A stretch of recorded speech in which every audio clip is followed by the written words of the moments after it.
Killed by bad management. Everyone blames Amazon for killing RadioShack. They're wrong. RadioShack was dying long before online shopping ever became a threat. Here's the real story. For decades, RadioShack couldn't figure out what it wanted to be. Electronics parts, store for hobbyists, cell phone shop, toy store at Christmas, battery aisle for your grandma. They tried to be all of it at once in the same tiny store. That's not a business strategy. That's an identity crisis with a cash register. In the 2000s, RadioShack found something that actually worked, selling cell phones.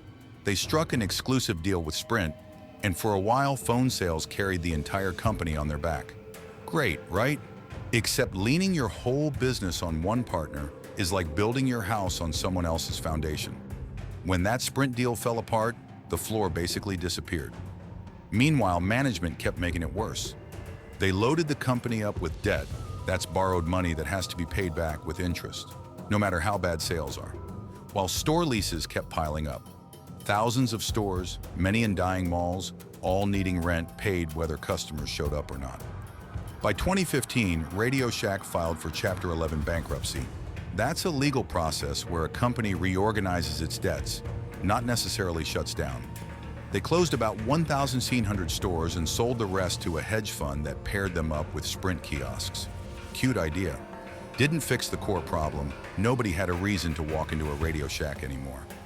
2 years later, in 2017, they filed for bankruptcy again. This time, nearly all remaining stores closed for good. That's the actual collapse people remember. But it happened because of years of bad strategic bets. Not because Jeff Bezos personally showed up and flipped the sign. Here's the twist almost nobody talks about. RadioShack, the brand, didn't fully die. In 2020, a company called Retail E-Commerce Ventures bought the name and relaunched RadioShack as an online-only store. So technically, RadioShack still exists today, just not as the store you remember walking into for batteries and confusing wires. The lesson here isn't online shopping killed retail. It's that a company without a clear identity, propped up by one risky partnership and mountains of debt, was already vulnerable before the internet ever laid a finger on it. Amazon didn't need to kill RadioShack. RadioShack was doing that job just fine on its own. What do you think? Was RadioShack's identity crisis the real killer, or am I missing something? Drop your take in the comments. Subscribe. We post a new bankruptcy story every day.